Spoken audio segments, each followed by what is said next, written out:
channel. So welcome everybody to the Rec Innovation Lab. I am so happy to see everyone here. This is our first workshop of the summer, and I see a lot of familiar faces and a lot of fresh faces, and just so excited to see you all here. We have with us an amazing guest speaker. He's been really helpful in getting us getting our student founders connected with resources, and he's going to talk a little bit about what it's like as a student founder or as a business founder and the why behind. And while we before I turn it over to him, I just want to make sure to clear up a couple little housekeeping items. Number one, during the video during the workshop rather, please do keep your videos turned off. And so you'll turn off your cameras, turn off your microphones, and then if you have a question, you can turn back on your cameras and turn back on your microphones, or just put them in the chat. We'll monitor the chat and we'll answer the questions periodically as we go. At some point in the workshop, we may ask to turn those videos back on, but this just kind of keeps that bandwidth down. So do we have anything else that we need to cover before we hand it off? Okay, then I'm going to hand it over to Stephen, who is one of the, you've probably met him before, he's the event coordinator here at the Rec, and he'll talk a little bit about our presenter tonight. Stephen? All right, thank you, Tanya. So here today we have Charlie Smith from Classy.org, which is a local San Diego software company. I'll let him explain what they do a little bit later. He's actually a local San Diego product that transferred out of Miramar College to UCLA and recently just graduated from UCLA as well. So round of applause for him, for all the fresh grads out there. And at Classy, Charlie is actually an account executive, and he identifies and builds relationships with nonprofit organizations to see if they'd be a good fit for Classy. And with that, I think I'll hand it off to Charlie to speak a little bit more about himself and Classy. Thank you for coming, Charlie. Thank you, Charlie. Yeah, of course. Sorry, first thing out of my mouth comes in the second of my throat there. Thank you so much for having me. Like Stephen mentioned, I am a product of Miramar College. Going through that process, that's why when I heard about the Rec, it's just an amazing program. And the fact that that exists in the first place is just remarkable. And it's been a pleasure I've had the opportunity to meet some people in the program. And it's just amazing to see the types of ideas that are coming out of there. As Stephen mentioned, I work at Classy.org. We're a local software company, and we really exist to help organizations raise more for their missions. And Stephen, actually, do you want to pull up the slides here? And I was going to say, Charlie, it's just such a shame that we didn't have the Rec around when you were at Miramar, but that's all right. Yeah. Now at least you're able to be a mentor and be part of it that way. So. All right. So that was my first thought when I heard about it. I was like, where was this when I was a couple of years ago? But no, I'm very happy to be involved now. And yeah, as Stephen mentioned, so I work at Classy, local company. We work in the nonprofit technology space, and we want to get to work. That means we're working with some pretty amazing customers. They're organizations across the country, raising money for all sorts of different reasons, and we're providing the technology that ends up really powering their missions and bringing in money that goes directly into programs that, whether it's, I always say, humane societies, saving cats and dogs, to human services, all sorts of different causes. We're kind of a technology piece that helps them fundraise for those missions. And go ahead and go next, Stephen. You can skip through that. And so the main thing I wanted to talk about today, and as you saw through my credentials, I am pretty recent out of college. I'm 2 years into sales. I think I'm a lot closer to being back at Miramar. But between being me at Miramar and being well into my career, I'm closer to being at Miramar. There's one thing though that I've really picked up through sales, and I think Simon Sinek said it best. If anyone's familiar with his work, he put out this really amazing book called Start With Why. But something that just really related to me, and that is, people don't buy what you do, they buy why you do it. And that's really gonna paint the picture for what we're gonna be able to talk about here today, which is this idea that it really comes down to the mission behind what you're doing. And I have some tips and some ideas on how to best communicate that and really get people energized and excited to talk with you. And go next. Yeah, so for today, wanted to go through this idea of the golden circle. That's just right out of Simon Sinek, but really how that relates to business and particularly sales. Also here, really the importance behind that why and really identifying what it is about that that is so powerful. There's some ideas on how to look at your own company. And when I look at this, as Stephen mentioned, I am not a founder. I work at a startup though. We're about 10 years in, so we're definitely later stage, but we definitely keep that mentality. And in the sales world, it's all about I'm running my own, little book of business. So I really do take a lot of ownership. And so for that, there's some ways that I've been able to look at one, Classy, how I explain what Classy does, how I describe what we do, and looking at my own life and really leading with that why principle first. There's some notes here later on about how to identify what that main issue is, what the why behind your customers' decisions is, and also just some ways to really communicate that and some ideas around there as well that have worked for me. I do want to mention too, this is by no means meant to be a lecture. I'm on the East Coast. It's 8 o'clock here. It is 5 o'clock your time. Just the fact that everyone showed up, that is enough right there. It is evening. I'm not here to just lecture at people. So please do, I can see the chat here. If questions do come up, I don't mind throwing in additional ideas. And I also want to mention too that I'm coming at this from the lens of I work in software and I work with a product that is business to business. So we do get the time to really dive in and really build out unique use cases. But I'm here to learn too, and I'm pretty interested to see with different products, maybe some that are directly to consumer, how principles like this might work in other ways where you don't have that chance to talk with your customers in multiple conversations. All right, go ahead and go next. And yeah, just to recap that background, so 2 years working in sales at Classy and also reading just on my own. And really this book, Start With Why, by Simon Sinek, really drilled into my own philosophy and also just some work in college. And I studied economics. I really got into behavioral econ. And there'll be a slide in here about a little bit on decision making. By no means am I an expert on that, but there is some actual science behind what we're talking about here too.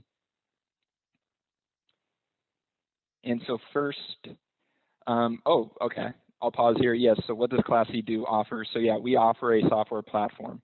So we provide the platform, organizations come on board, and they're able to build out different types of fundraising campaigns, whether that be, whether they want to do direct donation appeals, if they want to run events. We're the engine that kind of powers those different types of online giving. So we're a way for them to quickly and efficiently get those campaigns up and running.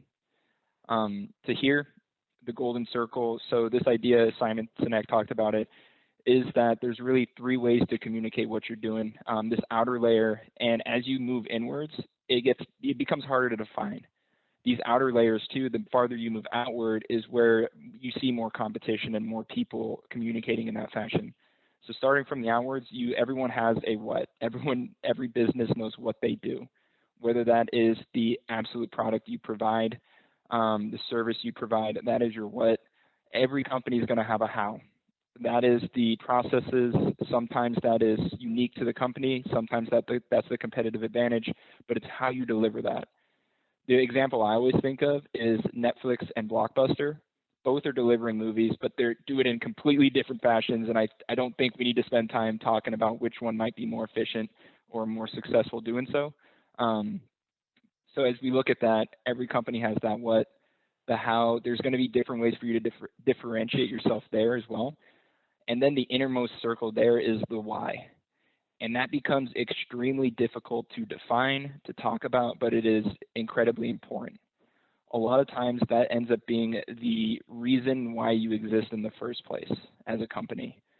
A lot of companies, it may seem on the outward side that every company just exists to make money, which is inherently true, but you have to have a why. You have to have a mission that you can connect to and be like, this is why we exist. This is what's getting us out of bed. This is the reason that we do what we do. And a lot of times that ends up being a great competitive factor. And you can go ahead and go next, Stephen.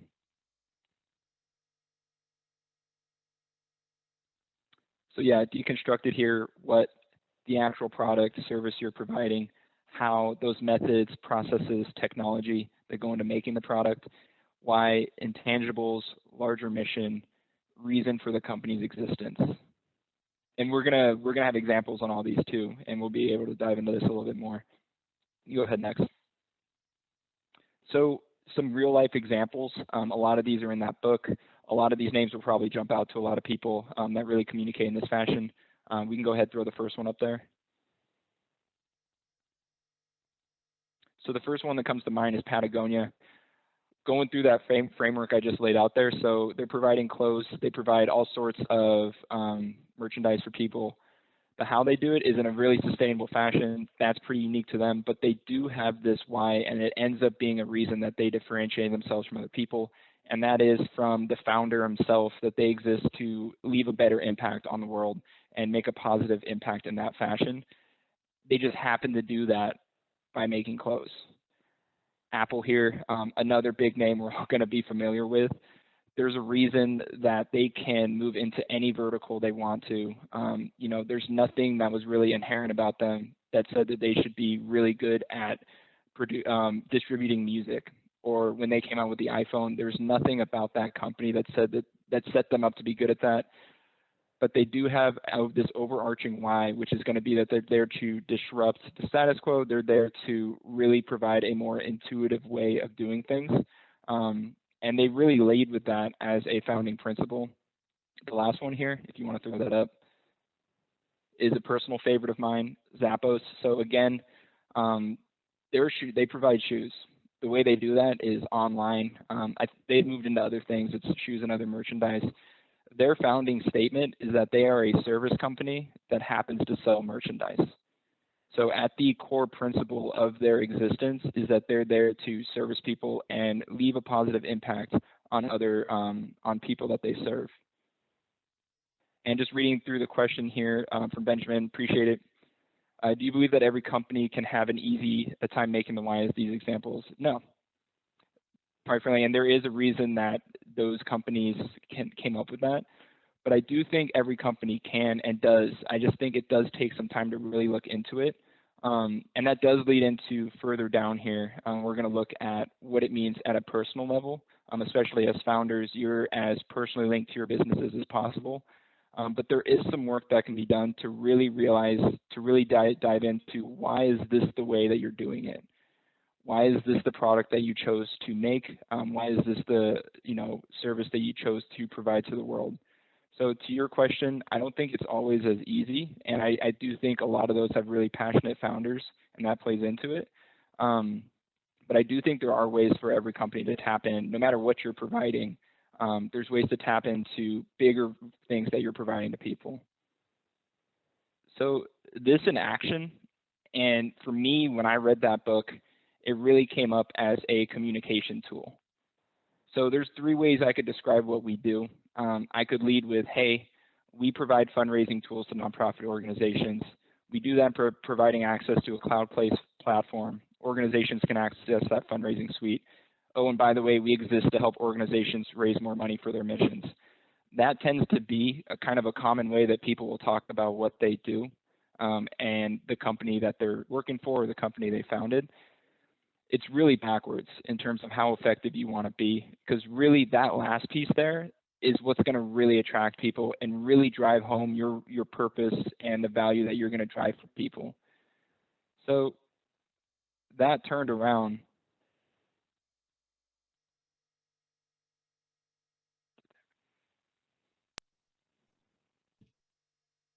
Is it just me or is it frozen? Frozen. I think Can you hear me? Frozen. You're back. Can you hear me? You're back Now we yeah. can. Yeah, you were frozen there for a bit. Okay, can you see me? Nope. I can't see you all. I can hear though. Okay. Well, we can't see you, but we can hear you. You can hear me though. Okay, well while this connects, I do have the slides up on my computer. So on this slide, and it's so explaining what it is that we do. So that is, again, you want to lead with the why. So we will talk about, what it does to figure out what that is in the first place. But Simon's next idea, and the idea that I picked up, is that if you lead with this why idea first, so why you exist in the first place, it's going to connect more with potential customers, and it's going to be a lot more powerful of getting right to the point of what you want to do for them and how you're going to help them in the long term. And Stephen, can you go ahead and go to slide 10? Got it. Cool. So for me to learn that, really it took a lot of trial and error. So spending my time in sales, the reason I picked up on that is after hundreds of times talking about what we do and realizing what's going to work the best to really communicate and really drive home the point of how we're going to help people. I realized that that's a way that works for me and tends to work across at least our company. And there is some science behind that, and this is driven home in that book and from what I've done in my own research. So there is this idea that people make decisions based on emotion, and then they back up those decisions with figures, facts, and rationalization. This idea really ties back into a little bit of brain chemistry that's actually taking place, which is our neocortex is actually dealing with the what. That's dealing with facts, figures, tough decisions that require analytical thinking. But there is this deeper decision-making part of your brain, your limbic system, that deals with emotions, dealing with relationships, and that is actually a lot more influential in how people make decisions. So along those lines, that's why it works to get that why statement and figure out really what is that bigger mission that you can communicate. Because that way, when you lead with that, you're really speaking directly to the part of someone's brain that is going to be, that you really want to connect with, and that oftentimes is hard to get through to. Some other things that I picked up just on my own research is that, you know, humans aren't perfectly rational. I feel like there's a million pieces of research and examples we can look into that would say that. And really, that's a good thing. If you do want people who get caught up in their emotions, oftentimes for good reason, and that drives people to really make interesting decisions, and it just makes us human. But that being said, it does pay dividends to communicate, especially in business settings, along an emotional feeling and along the why.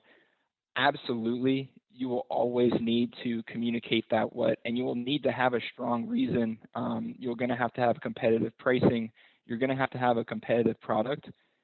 This whole idea of communicating a why just gives you a different layer to compete with when you're looking at other companies out there. And can you go ahead and go to slide 11 for me? Am I still showing up okay? Am I at least coming in audio-wise? Yep, you sound perfectly fine. We're on slide 11 now. Everything's good. Awesome. If there are questions, can you just butt in and let me know? I just can't see the chat. Got it. Cool. So slide 11 here. So we want to spend some time on why we should emulate those companies. Obviously, they're big. The examples I mentioned earlier, they're bigger, but in the ways that they communicate, there's actually a lot of ways that people can copy that. And there's some really big reasons of why we should emulate those companies I mentioned and companies that communicate in a similar fashion. To slide 12. Got it. You're on slide 12. Sweet. So those, and you can just go ahead and click through. There should be 3 different boxes that pop up there. So the competitive advantages that companies that communicate with an inside-out fashion, and so that's communicating with the why first, and then following that up with the how and the what, is that what and how are pretty easy to replicate. Obviously, every industry is going to be different, but there's a lot of competition out there in pretty much any endeavor that you end up going into, and there's going to be a lot of other companies delivering the same product with a pretty similar way of doing it. Again, we have the Blockbuster, Netflix examples. There might be an Amazon out there that's going to come through and just completely destroy the ways that business is normally done. But when everything else is held equal, the why and the mission behind your company can serve as a really strong competitive advantage when used correctly. because no other company at the end of the day has the same reason for being in business that you do. No other company has the same founding story or the same reason that might have spurred you on into getting the business. And those stories, those reasons are really powerful when shared correctly, and it's going to set you apart. It's going to be something that really makes you stand out and be unique. Also, this allows you to connect with customers on a deeper level. For me, what I found is that when I lead with why we exist, which is we exist to help organizations raise more money. It just so happens that the way we do that is by providing software. At the end of the day, if we did it in a different way that was still helping them raise money, that's what they're going to be more involved with. So getting directly to what the bigger thing that you can provide for your customers and for people you're speaking with, they're going to connect with you at a much deeper level. And the last one here, it's going to attract the right people to your mission. Again, for any company out there, if you can attach yourself to a stronger reason, a stronger mission for doing the things that you're doing, it's going to attract people that feel the same way and have that same emotional connection to what you're doing. And we can go ahead and go next. You got it. Cool, thanks. So a big step, and one that I'm sure is on everyone's mind, and this is the hardest part of this, is to how to find the why and communicate it. Like I forgot his name. I appreciate asking the question though of, is this the same? Is it the same for every company to come up with that bigger mission? It's not as, it's going to be more difficult in cases, but it can still be done. And that comes through, go ahead and go to slide 14. All right, you got it. So there's some really important questions to ask, and these all sound pretty self-explanatory, but it's really about just driving down to the real reason for why you're doing what you ended up doing. So asking yourself and really taking the time to, if it means writing it out, working with other people at the company, why did you choose to work on this project? Everyone has, just as, there's a lot of different options out there. There's a lot of different competition at a business level. At an individual level, we all have a million choices. You could have chosen to do anything. Why is it this project? What is it about this project that got you so excited that you had to drop something else? Because we all have to make that choice of, we could be doing something else. Why did you choose to show up? Why did you choose to work on that thing? Why didn't you do something? Yeah, why didn't you do something else? You had options to do other projects, work on other things. What is about that that made you so excited? What is about the idea mission that really excites you the most?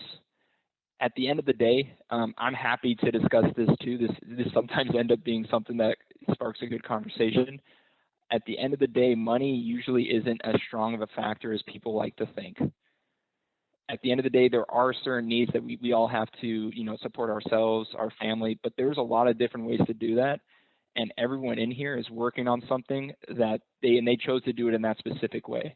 So what it is about that made you so excited that you wanted to do it that way? And at the end of the day, what impact do you want to make on your customers?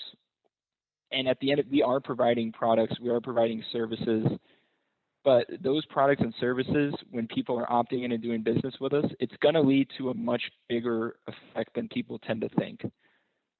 And something that, and we can go next because this is just going to roll right into slide 15. Are you on slide 15? Sweet. That last question there. So what impact do you want to make on your customers?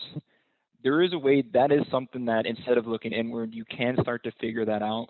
This plays directly into my role here as an account executive, working in the B2B world in particular. It really is about peeling back the layers. There's this theory, there's this strategy that a lot of people in sales use, which is you want to figure out what people's pain funnel is. Because at the end of the day, people are spending money, they're going to be buying products and services to solve a problem. And so just how we talked about how that golden circle idea can be used at how you communicate your business, it also tends to work in how you look at what customers are looking to solve. So at the top of that, there is going to be that what is the immediate thing that people are looking for?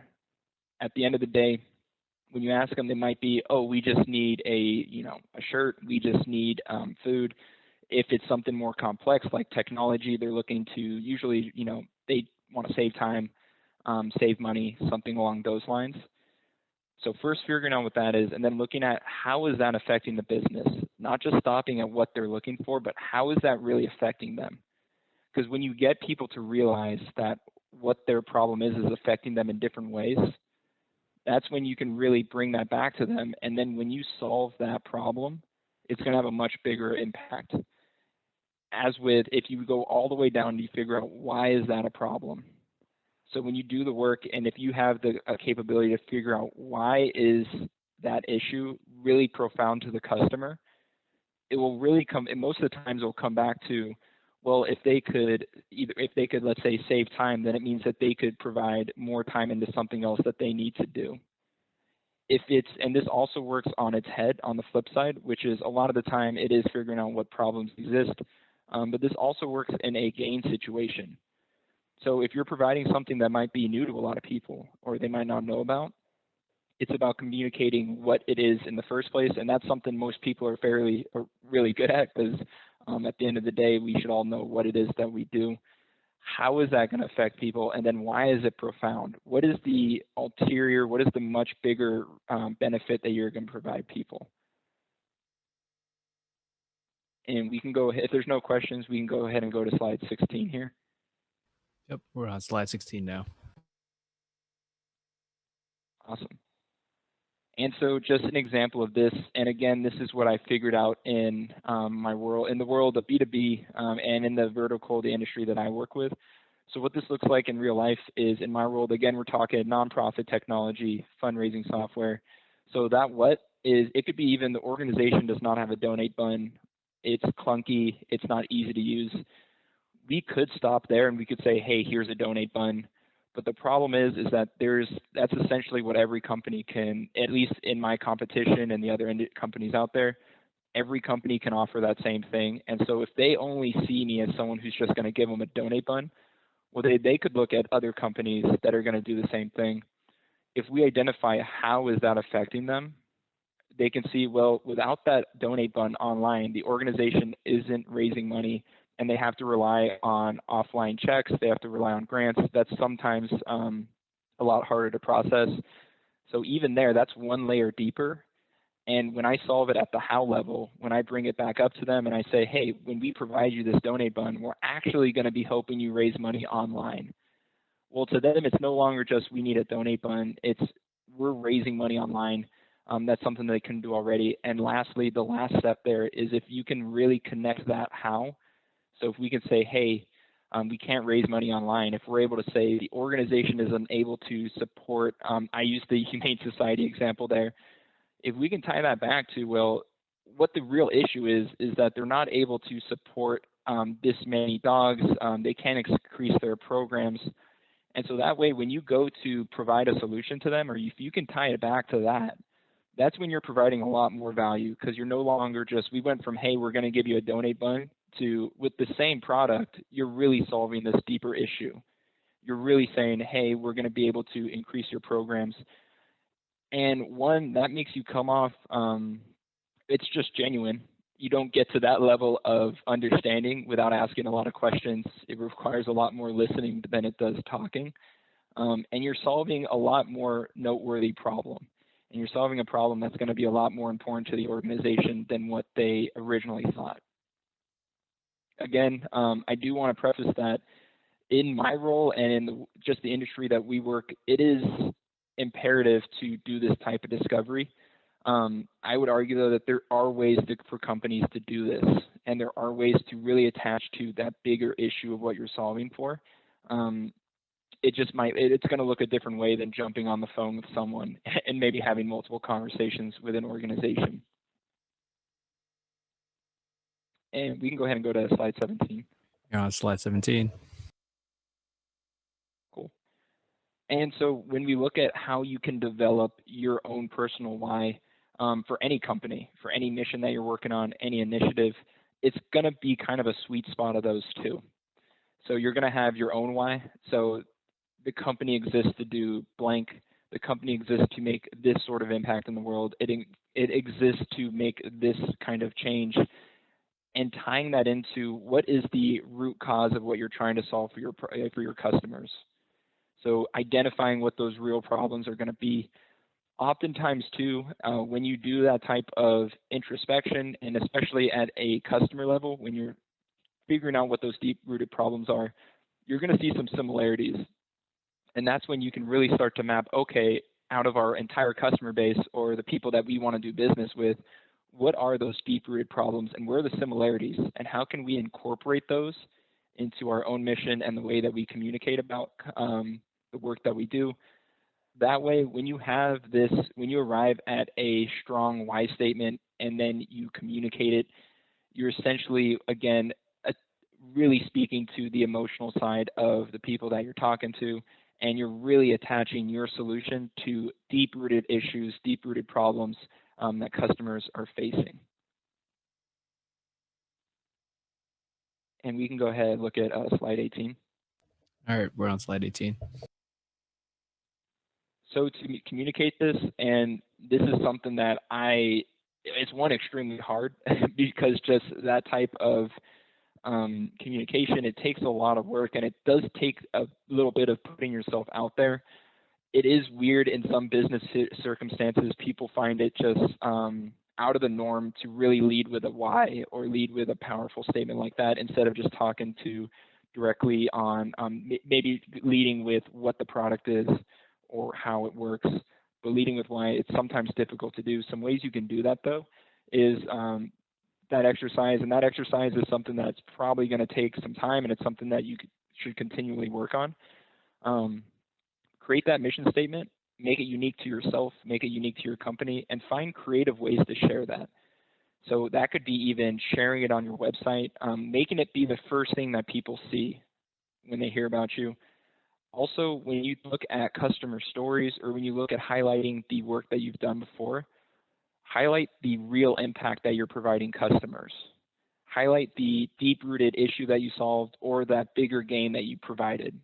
So instead of just, and what that looks like in real life is instead of saying we were able to sell X amount of Y, or we were able to cut costs by this amount, taking that one step deeper. What did cutting costs mean for the organization? Or what did providing that really mean to that individual? What was the real gain that they were able to see with that? And also just be proactive in sharing why you started your mission in the first place. Again, as you go through this exercise, the main idea, and if anything sticks from this, I would say, and the thing that really continues to stick with me, is what and hows are really common. Those are things that can be replicated, but that why is going to be unique to every company. We all have a different reason for doing what we do. And so figuring that out and then sharing that, whether that be social media, through video, different creative ways to share that, it's going to stand you apart from other companies out there. And we can go ahead and look at slide 20. We're on slide 20. Cool. And so these are some more examples of companies that really do this in a creative way. So for Patagonia, it's running an ad in the New York Times on Black Friday telling people, don't buy this jacket. So as a merchandise company saying, don't buy this jacket, because it leads to their bigger mission of supporting, of being environmentally friendly, supporting the environment. Chipotle, their mission statement on their website has nothing to do with Mexican food. It says, we believe that food has the power to change the world. Hinge, I love this example. It is fall in love, delete Hinge. That's a way that you can communicate directly to people what you're looking to do. You're not there just to provide an app. You're not there to provide a way for people to date around, meet a bunch of people. You're there to help people fall in love. Classy Awards, this is a personal example, and this is just taking an example from our company of what we do. So we are able to put on this award ceremony. We just brought it back this year. It's called the Classy Awards. So we celebrate the world-changing work of the social sector. We have the possibility for organizations to nominate themselves, for people to nominate organizations that they believe are doing great work. And a lot of these too, I would argue, so we have a marketing team. All these companies have robust marketing teams. They might be working with consultants. There's ways that they arrive at these statements and these ideas, but there's definitely ways that people can copy this. I would say that it's never been easier to create content, to tell a compelling story, and to get your own unique version of things out there. There's no reason why companies can't communicate in this fashion. They may not end up in the New York Times. They may not have people showing up at their website randomly like I did for Chipotle, and they're not going to be one of 3 dating apps out there. But from the actual communication standpoint of how you explain what you do, there's ways to do that at any level. And that's another area too where I am open to hearing counter arguments. I'm open to hearing how people think that might not work for their company, or why people think there might be roadblocks there. And if there are no questions or thoughts there, we can go ahead. We do and have move on one to question, Charlie. So, awesome. and Benjamin's asking, why does researching the why look different from informal interviews? Are informal interviews still the most important part? Informal interviews with like customers? You want to clarify that a bit, Bren? Yeah, with customers or other people in the industry, yeah. I would say one definitely can be informal, and it really just relies, and the main question of why is that effective or not? Yeah, like are informal interviews the most effective thing still when it comes to researching your why, or is there something more effective than that somewhere out there? Gotcha. Good question. I would say that informal interviews with current customers, and I'm looking at this from my approach, is I have to do this with people that aren't current customers, but we do this work with current customers, and it's effective because it's really about getting them to open up about not only what you provided them, but really just peeling back layers. And there's some questioning tactics that I'm happy to talk about maybe outside this presentation on how you can get people to arrive at those whys from their perspective. So there are some tactics. If you do get an informal interview kind of situation where you can talk to people and really get them to open up about what the main benefit is that you provided, but it really just comes down to being curious. So hearing from customers, if you hear that, hey, we were able to do XYZ better, being like, okay, well, what did that mean for the organization? Or did that free up time for something else? And really just driving home the point there. But I would say it's an effective way. It'd be more difficult to do something like that in a way where you don't have some face time. Not to say it's impossible through surveys, things like that, but I would say that's a pretty effective way. Great. Thank you, Charlie. Absolutely. Do have another question in chat. Yeah. Delina asks, your why can change, right? For example, you started with a why, a passion, a purpose, and you learned something along the way, so you improve your why. So it's totally okay for your company's why to change, right? I would say so. And actually, I know this again from personal experience. So like our corporate, one of our big whys is to mobilize and empower the world for good. So that's where I think on the front end, it does require some work to find things that are going to be unique, but really malleable.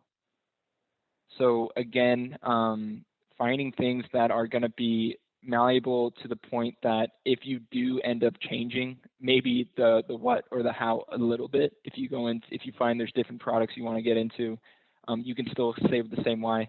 But absolutely, if we're talking about something that's as personal as this kind of introspection, I think it should be subject for change, and it should be something that you feel passionate enough about to change it, and maybe even communicate that with people that you're looking to work with or are working with currently.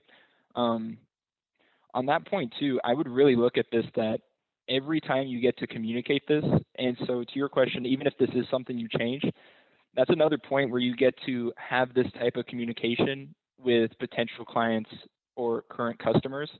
And again, the main goal here is to communicate with people at that emotional level and really attach to that emotional goal. So I would say that might even be a good thing when you do make that change and you're able to communicate it in a really strong way. That's going to be really compelling, and you might even get some new business from that. Does that help? That's a really good question, by the way.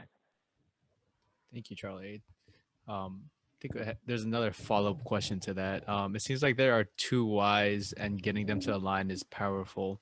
The why for yourself and the why you're doing it, and the why of what it's doing for the people.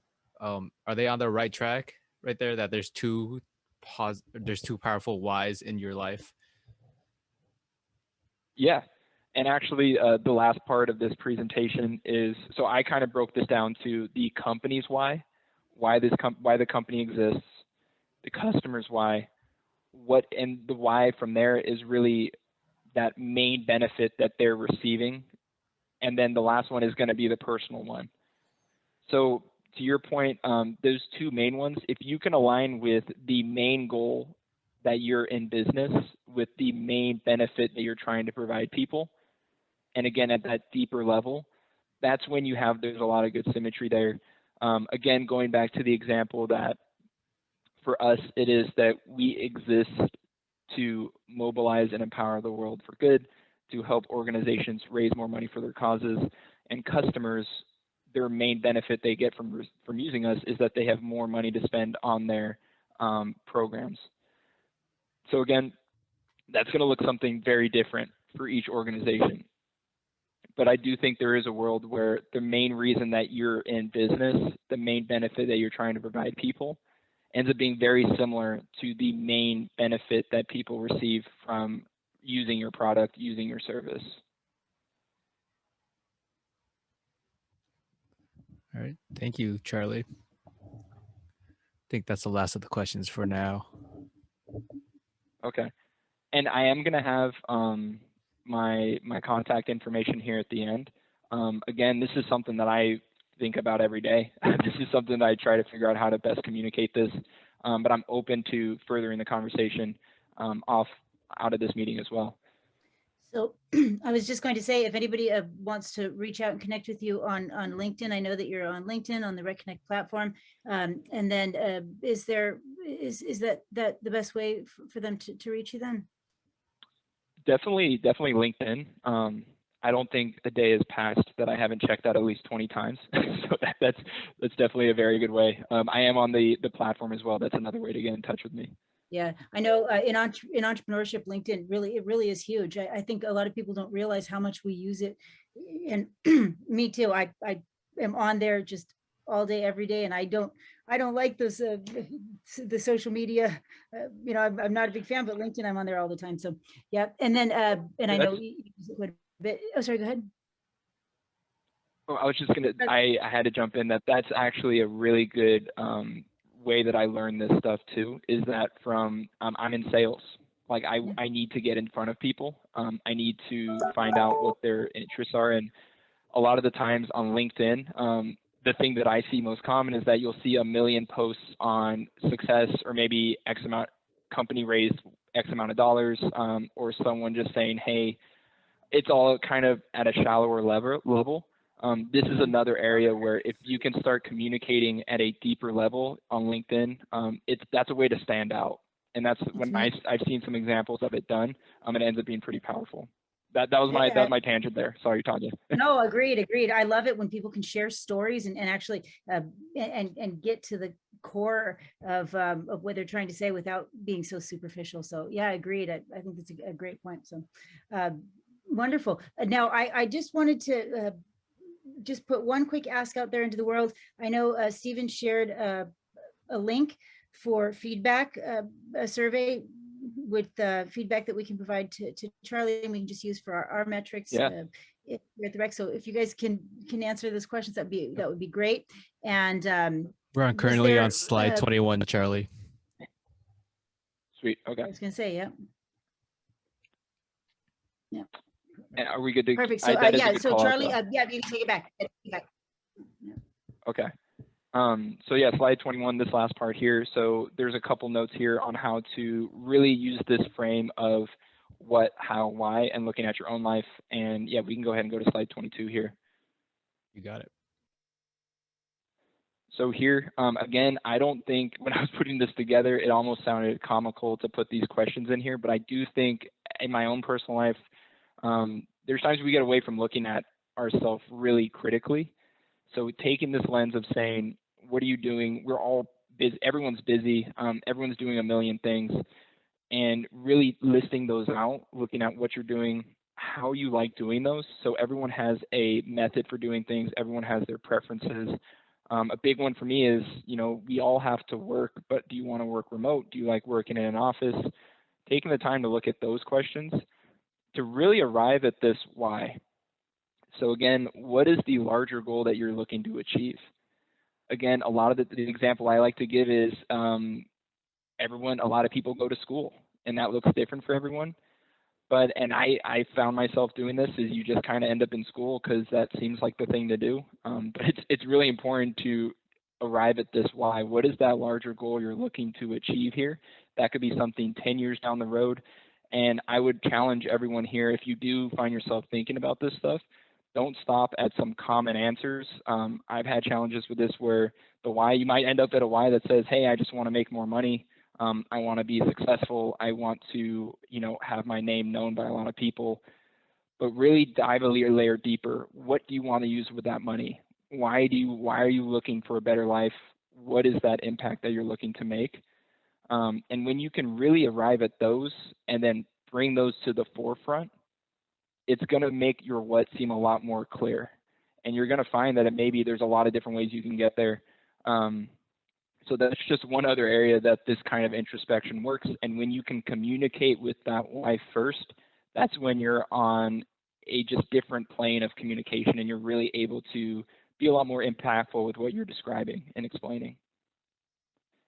Lastly, and the last slide here, Stephen, if you want to go to slide 23.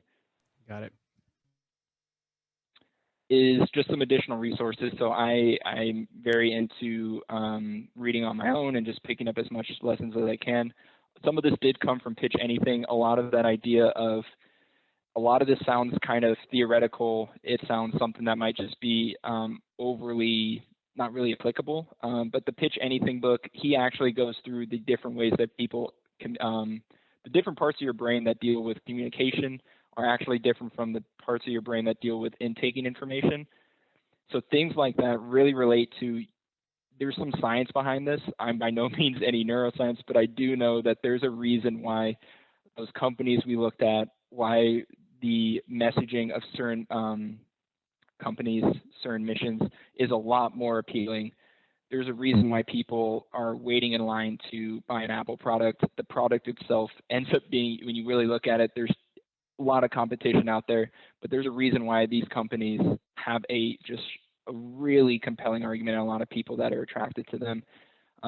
Other books up here, so The Transparency Sale, Never Split the Difference, two other amazing books that kind of deal with this kind of communication and things that I just picked up from. Slide 24, that last slide there, is just where to reach me. So again, that email, ccsmith1534@gmail.com, and you can find me on LinkedIn. I am also in that on the rec platform as well. Thank you so much, Charlie, for that. We do have one more question in chat. Yeah. A little bit unrelated, but it says LinkedIn has had so many security breaches. How can I communicate to my prospective clients that it is a safe site? Can you say so regarding LinkedIn? Yeah, so LinkedIn has had a few security breaches in the past, and maybe Tanya, maybe you can answer this too. How can someone communicate to their clients that it's a safe site for them to use? So I gotta.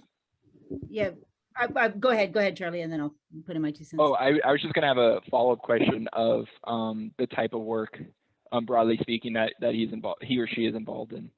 And that's kind of what I think I was going to say too, is I mean, we use it as a communication tool. I wouldn't necessarily be using it to share, private customer data on, credit cards and things like this. And I think that it's just all how you use it, but that's personal.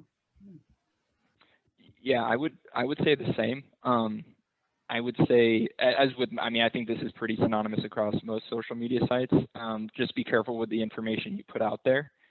And I think LinkedIn is especially kind of tricky because it's just a totally different, the things that people share on LinkedIn are totally different from like Twitter or Facebook. But yeah, just keeping that idea that if it's up there, you should only be putting things on there that you want to be seen by everyone. I was told early on that you should assume I by no means have a large reach or anything, but if you put it up there, just assume that a ton of eyes are on it. Yeah, absolutely. Agreed. So great. Do we have any other questions? I think we're just about out of time. So what we're going to do now is we'll go ahead and end the workshop. I'll thank Charlie so much for coming. Remind everybody to please do complete that survey that Stephen put there in the chat, and then we're going to go ahead and wrap it up. And we'll stick around for a couple minutes if anybody has any one-on-one questions. But thank you everyone for coming, and what a way to kick off the summer. So thanks very Awesome much. workshop. Thank you, Charlie. Yeah, no, thanks. I wish I could see everyone. My apologies for the video shutting down there, but I just appreciate everyone showing up. And I mean, we're talking about why everyone had a choice to come here tonight, and the fact that you chose to spend it learning about this with me, I really appreciate it.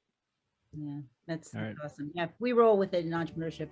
So great. Thanks, everybody. All right, take care. We'll see everybody at the next Thank workshop. you, Charlie.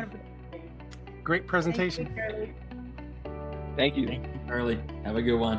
Hi, everyone. My name is Tanya Hertz, and I'm the director of the Regional Entrepreneurship Center, the Rec Innovation Lab at San Diego Miramar College.